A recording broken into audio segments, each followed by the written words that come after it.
Can y'all hear me? Yeah, looks like it.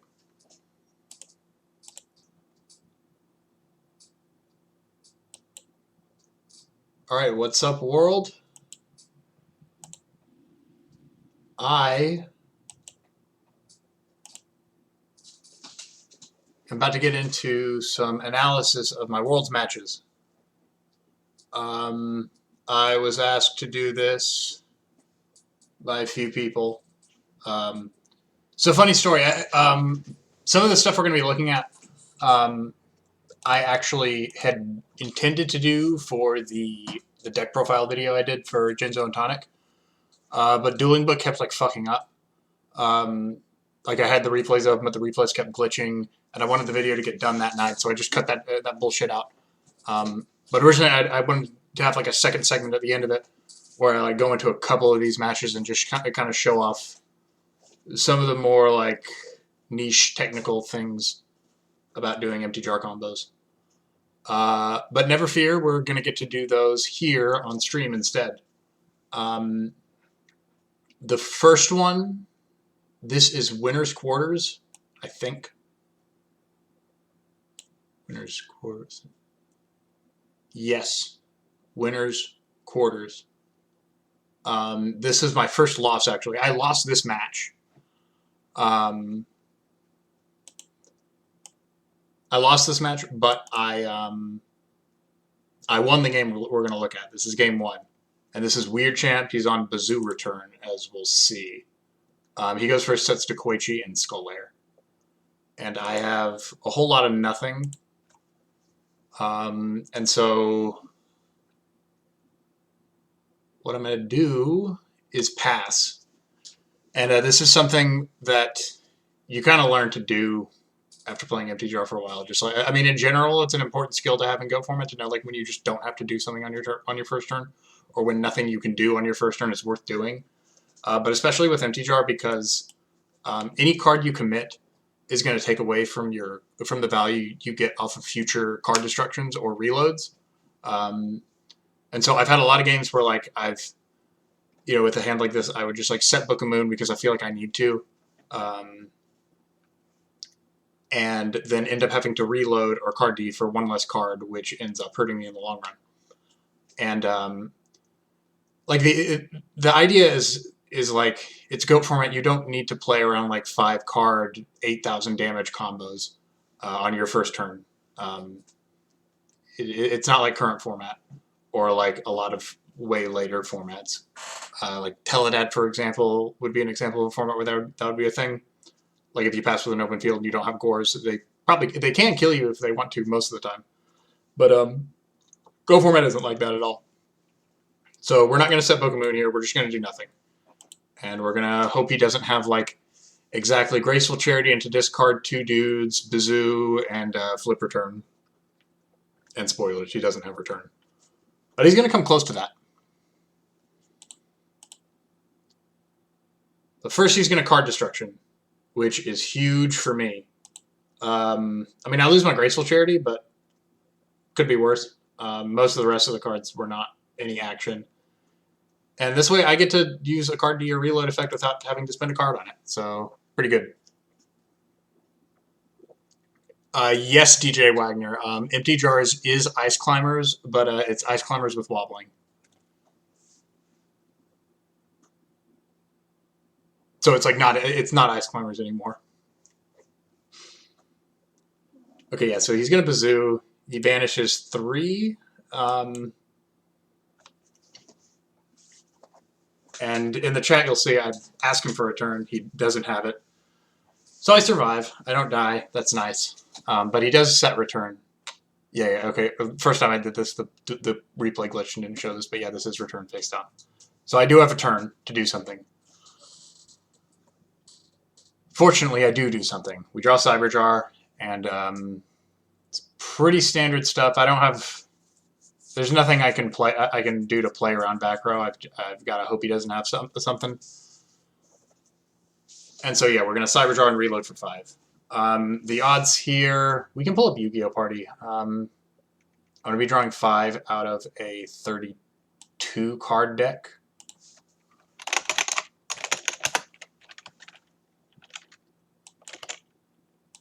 5, 3 Book of Kaiyi.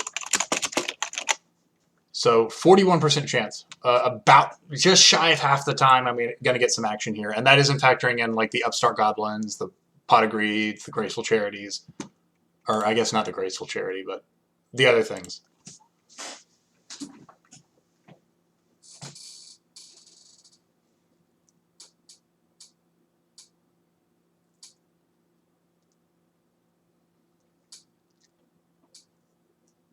And so here, what do I do? Spell Repro for Graceful Charity? Yeah. So Spell Repro discarding 2 for Graceful Charity. That digs me 3 cards deeper into a 27 card deck. So let's check the odds on that. 30%. And that's important because we're going to compare that next with reloading, which was my other option. If I have these 2, Spell Repro, saying in reload, that's 5 in hand, so I would be reloading for 4. But my deck would be a lot bigger. It would be 31. 34.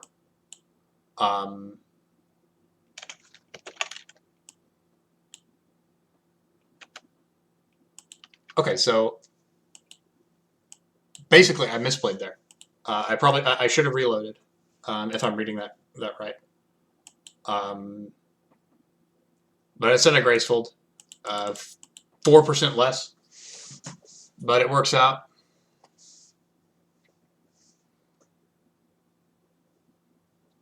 Feast your eyes on me getting rewarded for misplaying.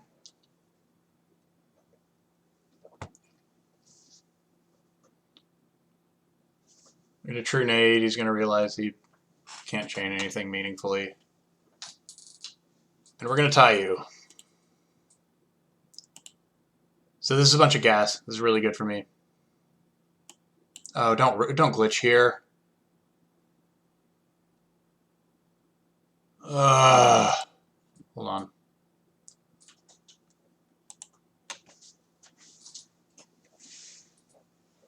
Technical difficulties.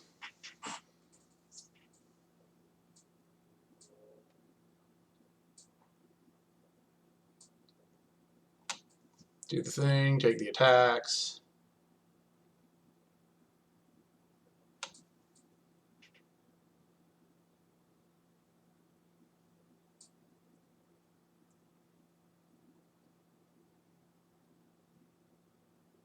Really surprised those numbers went the other way. Okay, yeah. So we get Kaiyi, one of each book, and a morphing jar. Perfect. Exactly what I need. So I'm going to choose to Shallow Grave here and get the Cyber Jar effect instead of a morphing jar. I know I could do it both ways, but this way I don't reset his hand size. And since I'm 2 Shallow Graves and 2 Kaiyus in, I'm not exactly sure like how many more times I'm going to be able to loop. So I'd really prefer to be able to go for the kill condition sooner rather than later, which is sort of what ends up happening. Off the rip, this is not terrible. I've got Upstart. I've got Pot of Greed. 2 Thunder Dragon. What are you gonna do? Yes, Wamp. This is with priority. Go format or go old priority rules pre-2012. Pot into 2 Upstarts. And yes, the Upstart is going to get me my last Kaiyi, which is what I need. Unfortunately, I am going to have to reset his hand size, which I mentioned earlier I didn't want to do. But apparently it was correct for me to do the Cyber Jar effect instead of the Morphing Jar effect, because this forced him to put this Morphing Jar on the field, which with Mind Control and a Book of Moon, which I had way more other than my deck, only 1 book in Grave, that's going to give me another jar effect without having to use a kaiyi, which is super good. That's like free money. And fast forward me doing the thing, yeah. So for those that don't know, this was discussed on stream, but a ruling core can. I also talked about in the deck profile. A ruling core can go format. The way summoning sickness works, normally if I normal summon a monster, I can't change the battle position that turn. But if my opponent special summons a monster during my turn, I'm the turn player, and my opponent is the person special summoning the monster, which is what happens with Cyberjar's effect. Both players, blah, blah, blah, blah, special summon. So the opponent is the person special summoning their monsters to their field. I can change the battle position of this if I somehow take control of it. You can do this with, if you Heavy Storm, they change to Scapegoat. Or if they Scapegoat sometime during your turn, you have Heavy Storm in your hand, and you have Snatch Steal. You can Snatch Steal one of their Goat tokens, turn it to attack, and then Heavy Storm. It'll give them their Goat token back in attack position. Sometimes you can use stuff like that to create damage out of nowhere with like BLS or something. So I'm going to, and yeah, so I just get to flip summon it. I don't have to use my Book of Kaiyi, which is really, really nice. And I'm going to chain Book of Moon to the effect just to get it face down, just in case I need to do it again with the Kaiyi.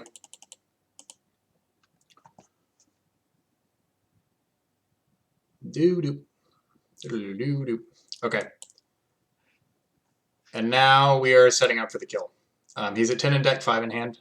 But he's going to be at slightly less in deck. Because I feathered to put the serial spell on top, and then repro for my card D. So I'm going to set the card D, Book of Kaiyi. It's important that I did it that way and not the other way, because if I repro for the serial spell, I have to set it, and it's a quick play, so I can't activate it that turn after I set it, unless I draw into True Nade, which I do have one more of, but that's just taking an unnecessary risk for no reason. I don't remember. I don't think I got a True Nade. I got repro, so I got a repro for True Nade, but. And that's the game. Card D, serial spell. For those that don't know, I discard my hand to serial spell for a cost when I do it, when I chain it to something. And then it copies the effect of card destruction. He's going to resolve card destruction twice. I'm going to resolve card destruction twice, but I'm going to have 0 in my hand because I discarded them for the cost of serial spell. So I'm going to draw 0 twice, he's going to draw 5 twice, and he is going to lose.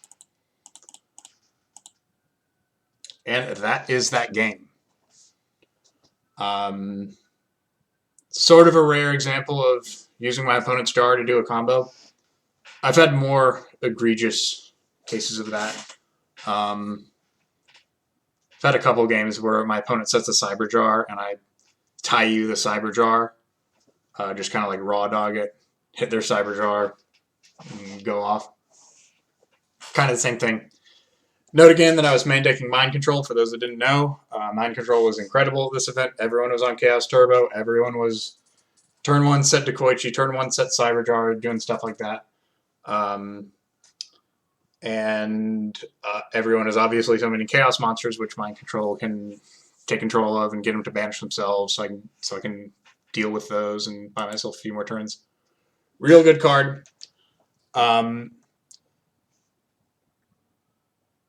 Is it worth talking about? Nah, Necromonic King isn't going to come up in any of the matches we're going to look at, so I'm not going to get into that. But Mind Control has more applications post-side. I'm probably going to stream for a couple hours total.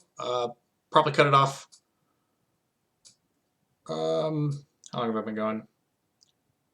Probably cut it off around midnight, maybe earlier. We'll see.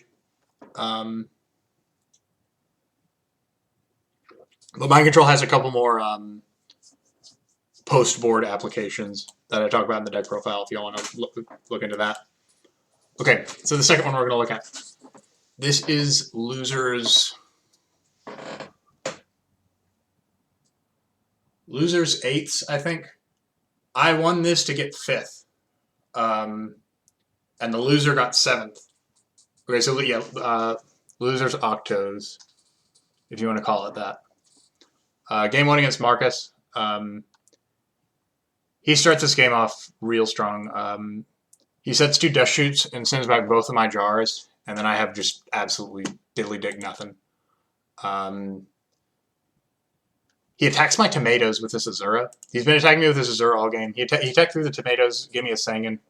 The Sangan searched one of the 2 jars that he sent back with Dust Shoot. And then what happened here is I prematured for the Sangan and attacked. He Book-a-mooned. Or no. I attacked. I got the 1,000 in. Then I True Nade to try to get the premature back in my hand. He chains Book. And then no one across outs it. So I'm going to go down to exactly 800. Let's see what happens. We get Pot of Greed into Cyberjar. Beautiful. So the number one thing people are going to say off the top is like, oh man, you top deck Pot of Greed. And that's why you won that game. But the thing to realize here is that if I was playing a normal deck and I was getting beat down like this to like 800 life, he still got 6. Pot of Greed would be enough to get me back in the game. It would at least buy me a few turns. But if this is like a Go Control mirror, it would not win me the game outright. Not even close to it. I would probably honestly still lose. But I'm not playing Go Control. I'm playing Empty Jar. So Pot of Greed for me is just like worth so much more than it is for anyone else. So we're going to reload. You already see the Kaiyi that I got. And we're not going to beat around the bush. We're just going to do it. One thing, his Go Control list was interesting. He was playing 3 Azura Priest main board. Azura Priest is real good in this. There's no way he did this specifically for Empty Jar. But it happens to be very good against Empty Jar because it goes back to his hand. So he's not going to have any monsters in grave, which is going to make this a little interesting for me. We get a bunch of gas. Can't complain about that. And he is going to summon a monster. Push comes to shove, I could find a way to attack over it to give him a monster because, again, we want a monster in his grave so that I can shallow grave. I can't shallow grave if he doesn't have a monster to summon. But fortunately, I got card destruction. So we're gonna feather, get the jar there, or get the Kaiyi back. And what do we set? We set shallow grave obviously, and spell repro. Spell repro because I'm pitching a combo, one of the 2 kill conditions. Generally, I'm going to need both card D and serial spell to kill him at the end. So spell repro is an important card to keep. You don't want to run out of those.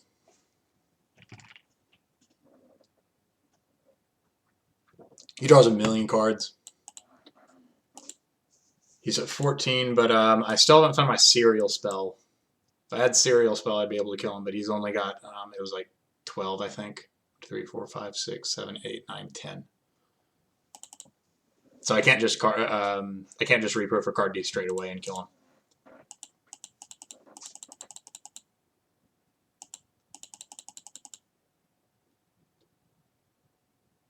But I am going to be able to do it after this resolution.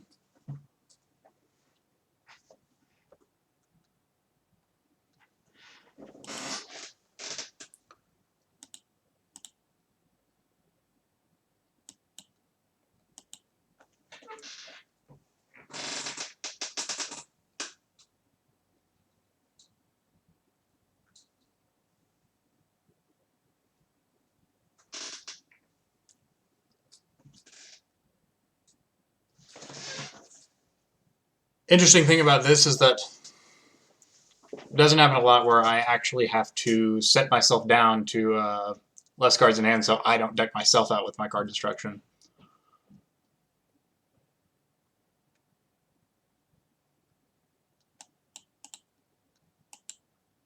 And that's going to be do it for that game. Nothing too special in that. That was pretty much just a standard Empty Jar combo, but it goes to show like how you are really never out of it, never out of a game with this deck. 800 life. You didn't have any monsters in grave. I've been double Dust Shooted and Pot of Greeded. Before we do the next one, I'm going to go pee. Dale, give me a second for that. Yeah, we're gonna do this one from the start because there's a bunch of like tiny little things that are worth talking about. Lazaro really knew what he was doing here. There are a couple of things that are questionable we'll talk about, but there's a lot of high level stuff that he does in this match that none of my opponents ever do. So this is a pretty standard opening. You can argue that I should have summoned this Mystic Tomato. Every time when I've been looking over this, I haven't been sure about this. Whenever you're playing this deck, you want to be, especially in game ones, if your hand is something like, a bunch of bullshit that doesn't do anything and then a Mystic Tomato.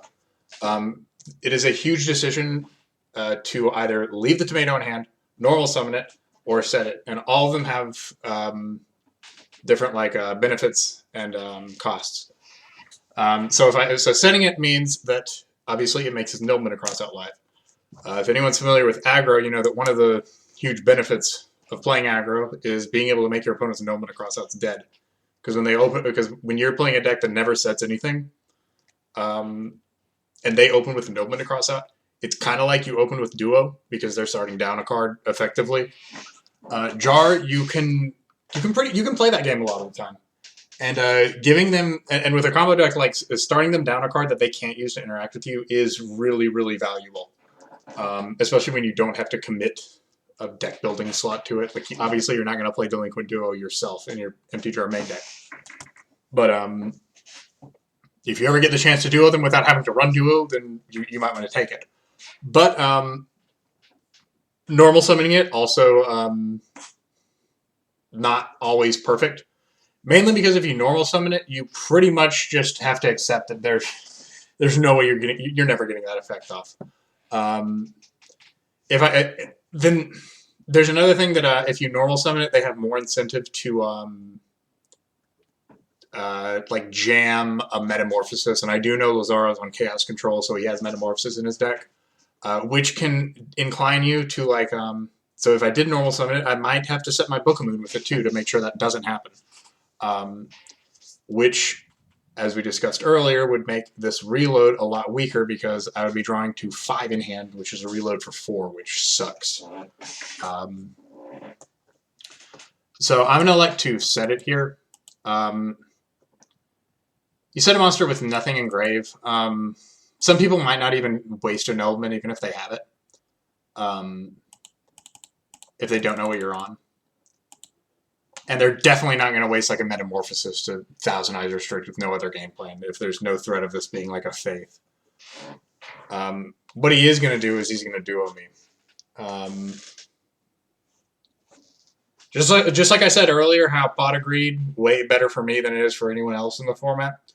Getting duoed is way worse for me than it is for anyone else in this format. Like, before this happened, this hand was totally fine. Even if this tomato got like blown off the face of the planet, even if it got like triple nobleman across outed, like banished like out of the banish zone and into like my opponent's binder, I would still be in a decent shape. I would be drawing to 6, so I could reload for 5, or I could just pass and then wait a turn and reload for 6. But I got duoed, so I can't do any of that. And he got Spell Repro. Spell Repro. That's such a good card. I'm gonna have to get through a game with only 2 of these in deck now. Also, another thing. This is the first kind of like high level thing we're gonna see from Lazaro. 99 out of 100 players. You discard Thunder Dragon, you Graceful Charity. What are you discarding? You're discarding 2 Thunder Dragons every time. Don't fucking lie about it. You know you're discarding both Thunder Dragons. I don't care what anyone here says. Everyone watching this would do this. He doesn't do that. He discards a Tsukiyomi instead, and so this just completely turns the game on its head. First of all, if these 2 Thunder Dragon get banished or otherwise leave the grave, this Tsukiyomi alone is not gonna give me a shallow grave target. Spirits can't be special summoned, so I just can't shallow grave at all if that's the only monster in his grave. Also, this is gonna let him shit out chaos monsters a lot faster. He doesn't do that. This whole turn, I'm like thinking, oh, he's about to summon BLS and this game's just over. He doesn't do that, which is almost kind of worse for me because now I have to think, oh man, he's definitely got BLS. No, he does not have BLS. But he knows I don't know that. And so now I have to spend this whole game basically playing around a BLS that isn't there. And he gets to spend the whole time knowing that like he can draw a BLS or sorcerer and just immediately take control of the game there. So real good shit on Lazaro's part. So I got a whole lot of nothing. Jig's up. I could. So I just gave this whole spiel about why like revealing the tomato can be bad, like putting in an attack. But if I pass this turn with this set, he knows it's a tomato. He doesn't. He knows. After he sees this, he definitely knows it's a tomato. If it's a Sengen, I would absolutely flip it. If it's anything else, I absolutely flip it. So just get it over with. And bad it comes to worse, if one of these is a Sakuretsu armor, which I'm almost certain they don't play, I can chain Book of Moon to save it. He's going to set Faith, and I still have no option but to hit into it. So I'm going to do it again. Real great.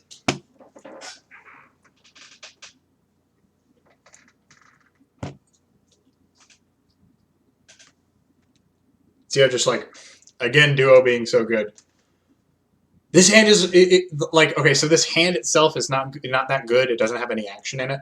But the fact that it has 5 cards in it is still very good for the empty draw player. I've still got card D and 2 reloads in hand, so if I top deck into any of those, I'm in a good position. But now I'm not.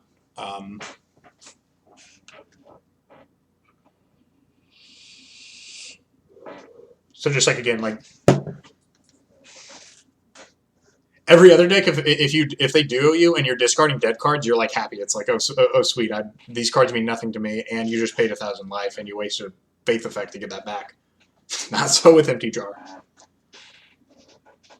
No way am I setting the Cyberchar. He discarded Suki on me turn 1.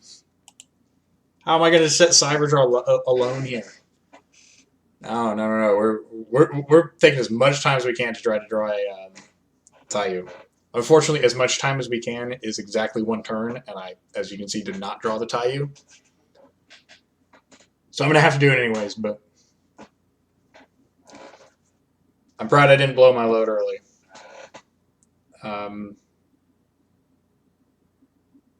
Do I take the chance here? No way. Okay, yeah.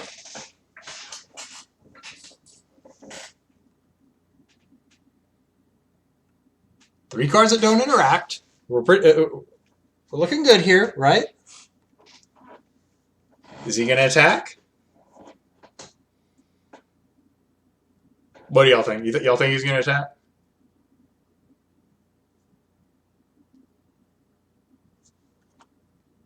Spoilers. He doesn't attack. He sets a fucking Regeki break. Shit's on and around my mouth. He passed to me too. He passed priority to me, and I true nated here. I don't know why I did this. This is the dumbest thing I did all tournament. A true nade. Obviously, he changed the Regeki break. And so what can I do here? If I'd flipped Cyberjar there, like that would have been the game. He can't chain Scapegoat. He's gonna have to he's gonna summon something. Or like almost certainly he's gonna summon something. All he's got is Regeki break that'll then get true nated back to his hand. So I'm kind of thinking I punted here. Fortunately, though, he doesn't have that many cards to work with. No, this is not ranked. This is Worlds. This is an old Worlds match.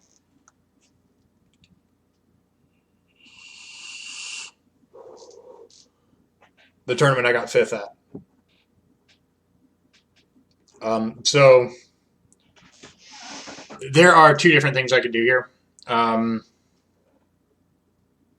In classic empty jar style, I could go for the reload for 2. Feather, upstart, reload.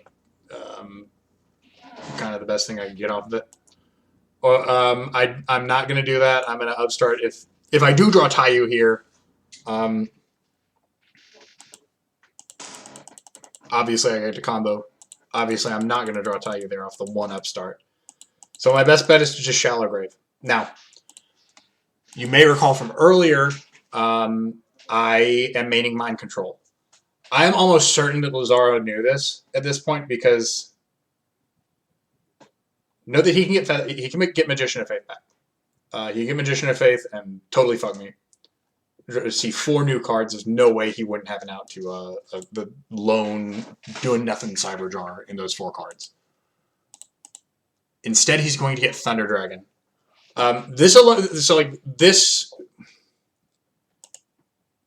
even if you're not trying to play around mind control, which to give him the most credit possible, I assume he is playing around mind control here. But this still isn't the worst play because he can top deck a Metamorphosis, which he's got 3 of in deck. Similar odds to some of the things we were looking at earlier. 24 cards, 3 Metamorphosis. Do the math yourself. And if he metas into a Dark Balter, he wins the game. I'm dead on board. And honestly, that might be what he's thinking. But that can't be right because Magician of Faith getting Charity back, he would be able to Charity into. He would have 4 cards to see a new Metamorphosis, and then he could flip this Tribe up. He could flip everything up, Meta the Faith, Thousand Eyes, get that, and then Tribe kill Thousand Eyes, attacking for game. So I'm not sure. So again, he's got to be. I've looked over this so many times. He's got to be thinking mind control, and mind control would obviously be really good for me here. I could get back a reload. That's probably what I would do. I'd probably reload for 4 or 3, I guess. Yeah.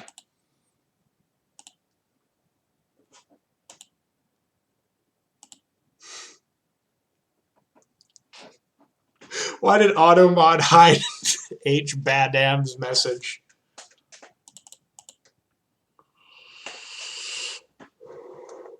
So he's got the Koichi, but he does not draw the gas he needs to deal with his Cyberjar. So in the moment of truth, he flips up everything and just shoves. See how this works out.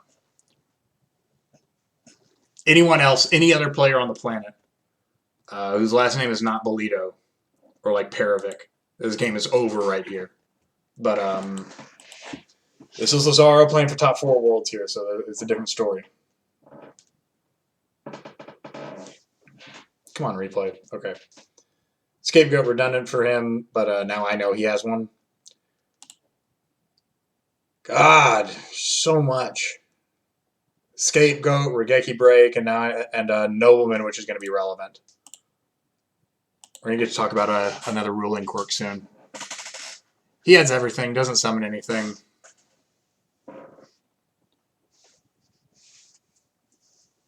I add a bunch of good cards.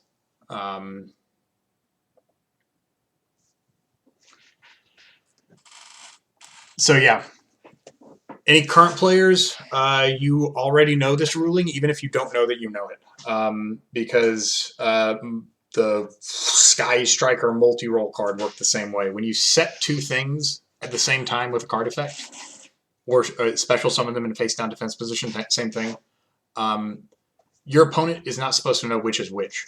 This is true in Go format and current format. So I'm going to special summon both of these in defense and randomize the position. He's got a Nobleman. It is relevant, sorta. Yeah, it is. It is hugely relevant. If he gets rid of the Morphing Jar, it's much better for him. 50-50. He flips the wrong side of the coin. So I'm going to start this turn with a Morphing Jar. Not a Morphing Jar that he can't deal with, though. Now, you'll note that his hand is a bunch of stuff that does not kill me. It can stop my plays or hold me off for a turn, but it will not kill me. So one thing he could do here is he can just gun this. So if he guns the Scapegoat in my draw phase or standby phase, and let's get anything in standby phase. He says no, but if he does do that, I can't Shallow Grave because again, this is another card where each player is doing the special summoning. See in the text. Each player special summons. So if he scapegoats, he can no longer special summon. So I can no longer activate this card. It's different if he chains scapegoat to shallow grave. In that case, it'll turn off future shallow graves. I can't activate more shallow graves that turn, but mine will resolve as much as possible. I'll still get a monster. But again, if he just raw dog standby phases his scapegoat, and then Regeki breaks, discarding something to kill my morphing jar, that will he doesn't know this for sure because I'm about to have a bunch of unknowns in my hand, but that will end my turn. But he has nothing to kill me with, and he would need like he would need Pot of Greed into like a chaos monster and a normal summon to straight up kill me, and then he would still have to get rid of a goat token somehow. So that could be what he's thinking of. So but regardless, I'm gonna get to Graceful here. Thinking at this point, I'm wondering when is he gonna Regeki break. Now, on commentary, let me double check. I'm pretty sure I had this Heavy Storm from the Cyber Jar. No, I didn't. Okay, I drew it off the charity. Okay.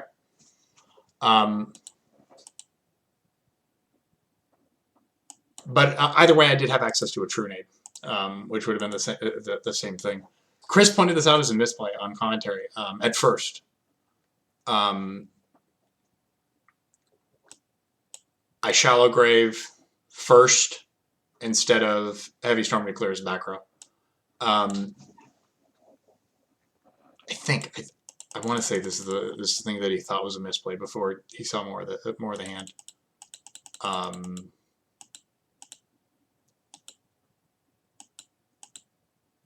But instead, I'm going to do it this way. Since he passes priority back to main again, I need to get the Shallow Grave off. If I don't get the Shallow Grave off, I can't combo this turn. So what he's going to do, and also if I Heavy Storm here, he has no reason not to chain the Scapegoat. So again, he will Scapegoat, he will Regeki break, my turn will end right off the bat. I don't have a premature burial. Which would be what I need to keep the combo going. If I do it this way, I get the Shallow Grave off. He says continue. Still not going to Regeki break me. Now he's going to chain Regeki break. He can't chain Scapegoat anymore, but he can chain Regeki break to get my Morphing Jar. And note this time he goes for the Faith. Playing right into the hands of my Mind Control. Gonna get Shallow Grave back to make sure I can do this combo twice, which is exactly how many times I'm gonna need to do it. Card D Serial right off the bat, good sign. Unfortunately, it's not enough.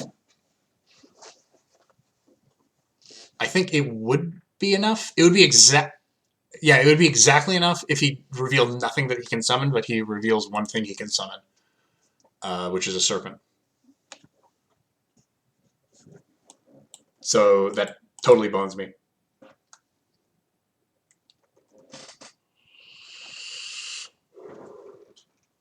What ruling? The ruling about, if you're talking about the ruling about the battle position change, it's on Upper Deck's 2005 website. It's in that advanced FAQ gameplay section or some shit like that. If you're talking about the Shallow Grave ruling, it is just in the Shallow Grave rulings or the Scapegoat rulings or somewhere. I don't know.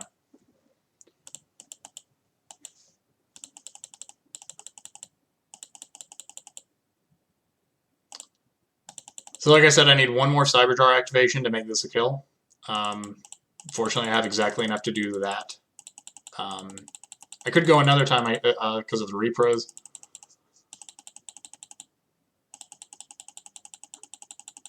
But I'm not going to.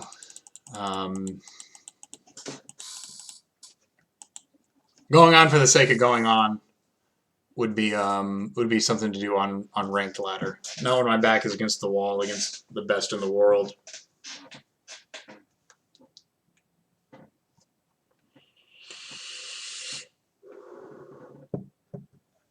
And that's Cardi D Serial. And that's how I go up game 1 in a match that I completely piss away. Actually, I don't think there was much I could have done in game 3.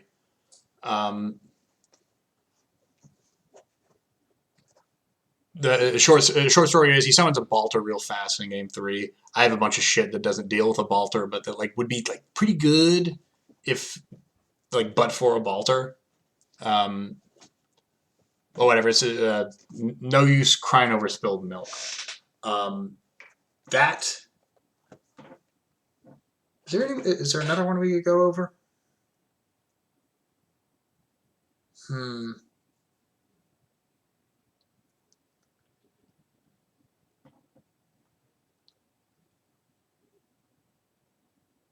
Nah.